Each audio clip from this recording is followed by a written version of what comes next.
कश्मीर का मामला जो अलग हुआ वो 2 नवंबर 47 की स्पीच से हुआ, जब प्रधानमंत्री ने कह दिया कि हम प्लेबिसाइड करवाएंगे। और जब यूएन में भी ये बात आ गई, और जब माउंटबेटन ने पहले ये बात कही थी, माउंटबेटन का विचार था जो नेहरू को अच्छा लगा था और नेहरू ने इस बात को कह दिया था, वहां से सिचुएशन चेंज हो गई। शेख अब्दुल्ला 1947 में जब जेल से छूट गए तो शर्त ये भी रखी थी नेहरू ने कि जब आप विलय पत्र पर साइन करेंगे तो उसके बाद इमरजेंसी के दौर में, आपातकाल में शेख अब्दुल्ला प्रशासन को संभालेंगे। तो राजा हरि सिंह ने आदेश जारी कर दिया, शेख अब्दुल्ला इमरजेंसी एडमिनिस्ट्रेशन के प्रधान होंगे। ये 30 अक्टूबर 1947 की बात है, उस दिन से वो प्रधान बन गए। अब शेख अब्दुल्ला मैनेज कर रहे हैं कश्मीर घाटी को, और वो इस पूरे युद्ध में इंश्योर कर रहे थे कि युद्ध में वहां की जनता पाकिस्तान के खिलाफ रहे, भारत के पक्ष में रहे।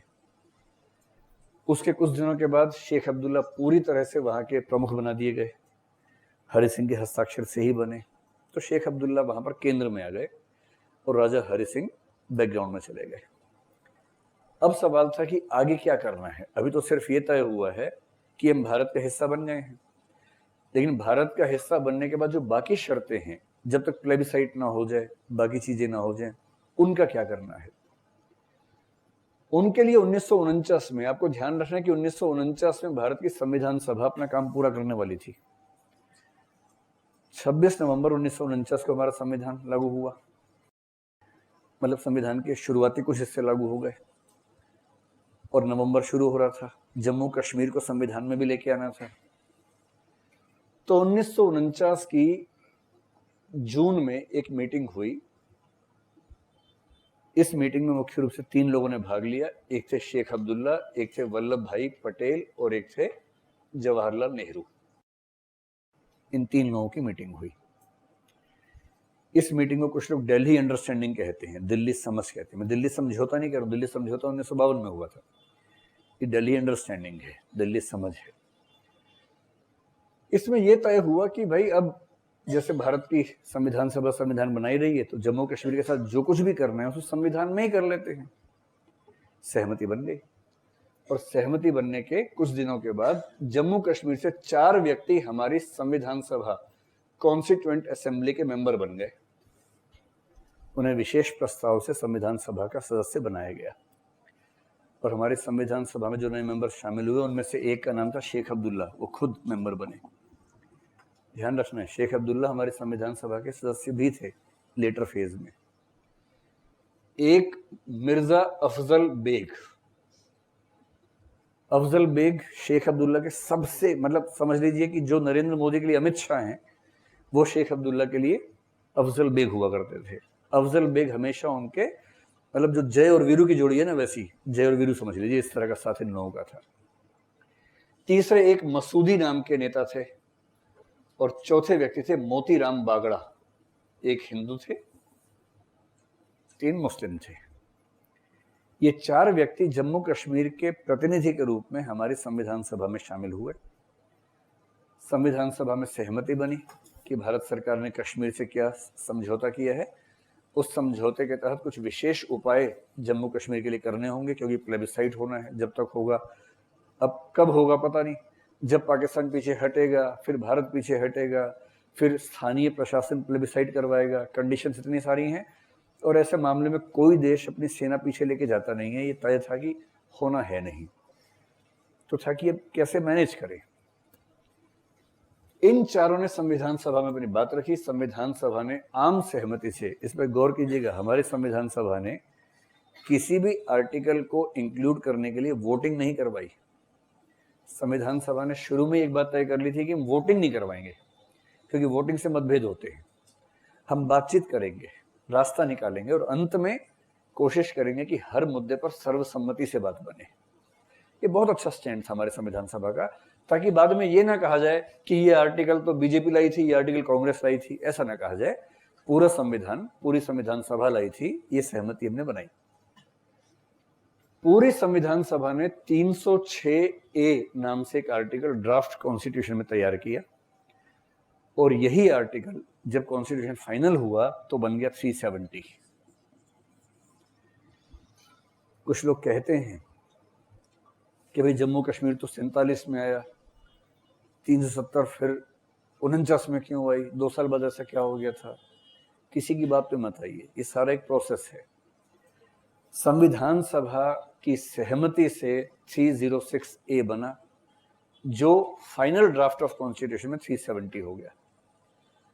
370 में क्या है, जब ये समझना है कि वो कैसे हटा, तो पहले ये समझिए कि 370 में लिखा क्या हुआ था, क्योंकि 370 एक कॉम्प्लिकेटेड आर्टिकल है, उसको ठीक से समझना जरूरी है। अनुच्छेद 370, सबसे पहले समझिए कि हमारे संविधान का भाग 21 है,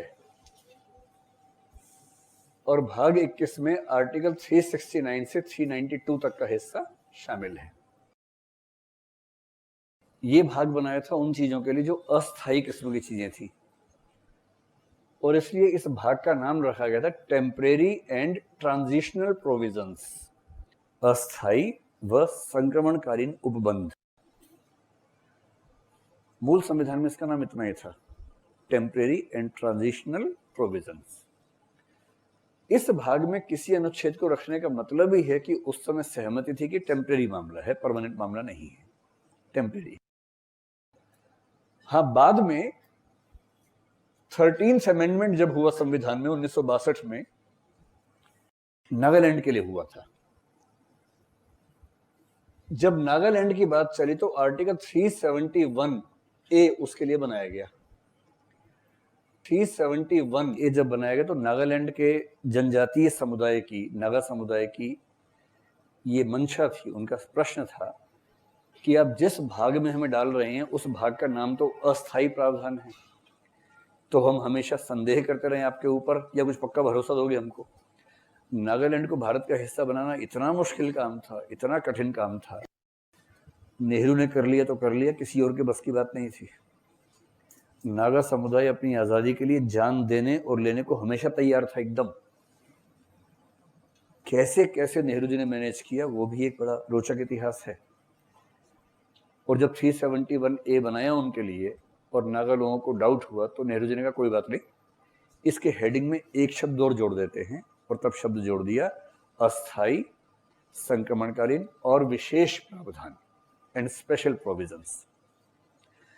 आज आप संविधान पढ़ेंगे तो भाग 21 का नाम क्या मिलेगा, temporary, transitional and special provisions. ध्यान रखना है कि मूल संविधान में जब आर्टिकल 370 लाए थे तब विशेष प्रावधान नहीं था, वो बात की बात है, उस समय अस्थायी प्रावधान था। और 370 के अंतर्गत जितनी बातें हैं, कुल मिला के 600 बातें हैं, वो क्या हैं उनको समझें। 370 का 3 क्लॉजेज हैं, 1, 2 और 3। जो पहली क्लॉज है उसकी 4 सब क्लॉजेज हैं, A, B, C, D। अब जो केंद्र सरकार ने अभी जो किया है, अमित शाह जी ने, वो शुरुआत की है 371D के प्रयोग से, और बाद में 373 का इस्तेमाल करके इस अनुच्छेद को हटाया है। आपने ये भी सुना होगा कि 370 में केवल 1 को रखा, बाकी हटा दिए हैं। कुछ नहीं रखा है, कहने की बात है, 1 का भी सब चेंज कर दिया है, इन सब को हटा के एक सिंपल पैरा रख दिया है, वो 371 हो गया है। तो पहले की मूल धारा क्या थी वो समझे। 371A में कहा गया था कि हमारे संविधान का आर्टिकल 238 जम्मू कश्मीर पर लागू नहीं होगा, ये 371A में लिखा हुआ था। तो भारतीय संविधान का अनुच्छेद 238 जम्मू कश्मीर पर लागू नहीं होगा।